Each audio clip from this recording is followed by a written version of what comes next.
নমস্কার বন্ধুরা, আজকে অনেক গরম পড়েছে। এই গরমে তেল মশলা কম দিয়ে কী রান্না করলাম দেখুন। আছে কাঁচা আমের মিষ্টি চাটনি, তারপরে আছে করলার সবজি, এরপরে পুদিনার চাটনি, আর আছে বোয়াল মাছের তেল ঝাল, এরপরে আছে বরবটি আলুর সবজি, এর সাথে আছে গরম গরম মাছের ভাজা, ডিম সিদ্ধ, কুচি করে সালাদ।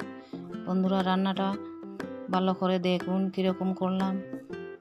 দেখেই নতুন বন্ধুর সাথে পাশে থাকুন, সাবস্ক্রাইব করুন, ভালো থাকুন।